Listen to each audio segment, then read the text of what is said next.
ఈరోజు మన ప్రశ్న రావణ్ మీద పెట్టినటువంటి కేసు గురించి ఇంతమంది రావటం, ప్రజాస్వామ్యబద్ధంగా ఖండించడం అనేది ఖచ్చితంగా ఇంకా ప్రజాస్వామ్యం బతికే ఉంది అని అనటానికి ఒక నిదర్శనం.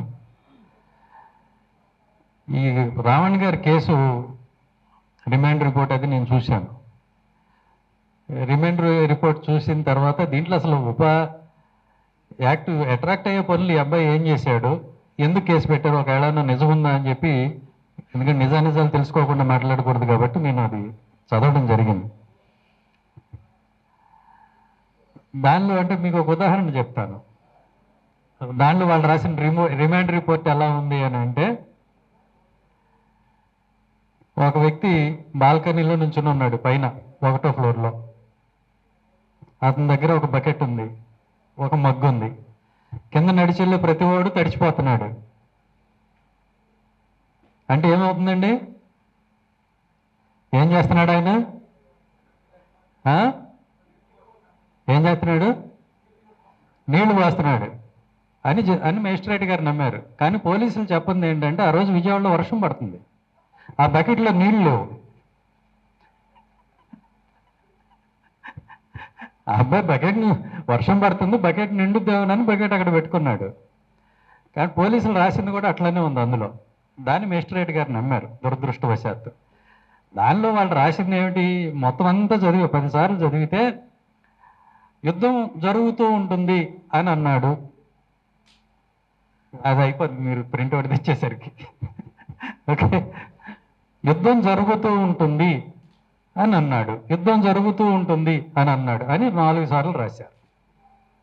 ఆయన ఏ యుద్ధం గురించి మాట్లాడాడో రాయలేదు. అది కురుక్షేత్ర యుద్ధమా, లేకపోతే రావణాసురుల యుద్ధమా, మరి ఇంకేదన్నా యుద్ధమా, లేకపోతే ఇప్పుడు ఇరాన్లో జరుగుతున్న యుద్ధమా? రాత్రి టెన్నిస్లో కూడా ఒకటి హోరాహోరీగా యుద్ధం లాగా జరిగింది ఒక మ్యాచ్. అంటే కదా ఒక పెద్ద యుద్ధమే జరిగిందని. మరి ఆ యుద్ధం గురించి మాట్లాడా?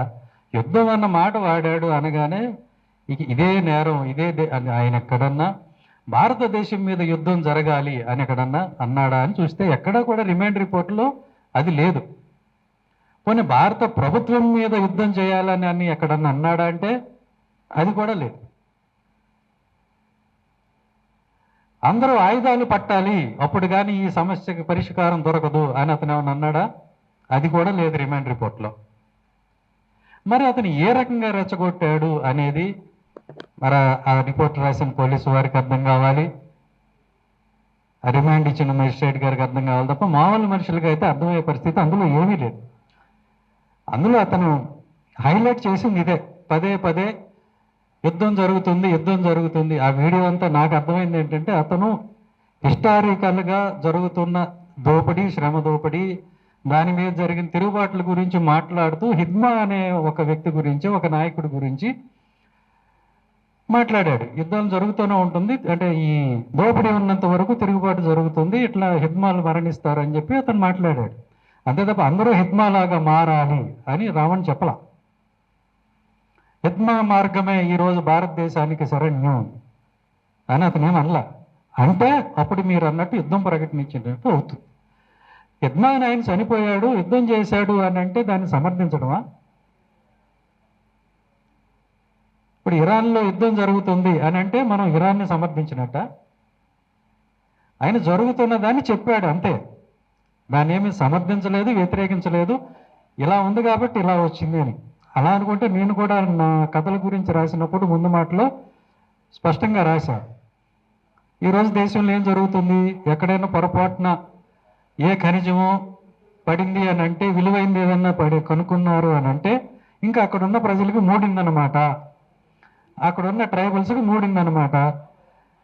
అందులో నేను అప్పటికి అదానీ గారు అప్పటికి ఇంకా రాలేదు నేను రాసినప్పటికీ. అప్పుడన్నా ఈ సేఠ్జీలు అందరూ వచ్చేసేసి అక్కడ తవ్వకాలు మొదలు పెడతారు. అక్కడున్న ట్రైబల్స్కి ఒక బడిస్తారు, దానిలో టీచర్ ఉండడు. ఒక హాస్పిటల్ పెడతాడు, దానిలో మందులు ఉండవు, మందు షాప్ మాత్రం తెరిచి ఉంటుంది. అక్కడున్న జీవితాలన్నీ ధ్వంసం అయిపోతాయి. ఇదే మన దేశంలో జరుగుతున్న అభివృద్ధి అని చెప్పాను. మరి ఇది కూడా రెచ్చగొట్టడమేనా?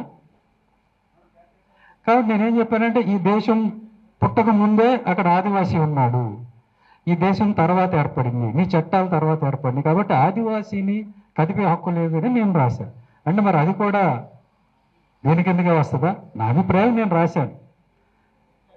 అట్లా ఆయన ఆ మాత్రం కూడా మాట్లాడాల, రావణ్ ఆయన ఆ మాత్రం కూడా మాట్లాడినట్టు ఆ రిమాండ్ రిపోర్ట్లో లేదు. యుద్ధం జరుగుతూనే ఉంటుంది అన్నాడు కాబట్టి యుద్ధాన్ని ప్రోత్సహించాడు. అది ఎలా సమంజసం? అది యుద్ధాన్ని ప్రోత్సహించడం ఎలా అవుతుంది? ఆయుధాలు పట్టండి అన్న మాట అతను వాడలేదు, ఈ భావజాలమే శరణ్యం అన్న మాట అతను వాడలేదు. దాన్ని ఏ రకంగా మీరు అన్వయించారు జరుగుతున్నదని చెప్తే? అలాగే హెడ్మా గురించి మాట్లాడాడు. అవునండి, హెడ్మా అనేవాడు ఏమన్నా తన కోసం పోరాడా, లేకపోతే తన భూమి కోసం పోరాడా, తన ప్రైవేట్ ల్యాండ్ కోసం పోరాడా, లేకపోతే బ్యాంకులో 2000 కోట్లు ఎగ్గొట్టేసి అడవులకు పారిపోయాడా?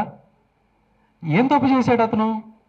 అక్కడ జరుగుతున్న ఆదివాసీలకు అన్యాయం జరుగుతుందని చెప్పి పోరాడాడు. మేబీ ఆ పోరాడే పద్ధతి తప్పు కావచ్చు, కానీ అతను పోరాడుతున్న కారణం తప్పు కాదు. అది చెప్పినందుకు ఈ ఉపా చట్టం పెట్టడం అనేది ఇది చాలా ఖండించాల్సిన విషయం, ఏ ఒక్కరు కూడా ఆమోదించాల్సిన విషయం కాదు. ఉపా చట్టాన్ని ఖచ్చితంగా రద్దు చేయాల్సిన అవసరం ఉంది. అంబేద్కర్ సింగిల్ మిషన్ తరఫున, ఏఎం తరఫున మా డిమాండ్ కూడా ఉపా చట్టాన్ని రద్దు చేయాలి. అలానే రావణ్ మీద పెట్టినటువంటి కేసుని ఇమ్మీడియట్గా విత్డ్రా చేసుకోవాలి. బికాజ్ దేర్ ఆర్ నో గ్రౌండ్సే లేవు కనుక ఖచ్చితంగా దాన్ని వెనక్కి తీసుకోవాలి. మరొక్కసారి ఏ జర్నలిస్ట్ మీద కానీ, ప్రజల కోసం పోరాడుతున్న ఉద్యమకారుల మీద కానీ ఈ చట్టాన్ని ప్రయోగించకూడదు. This is my demand. Thank you very much. Jai Bhim.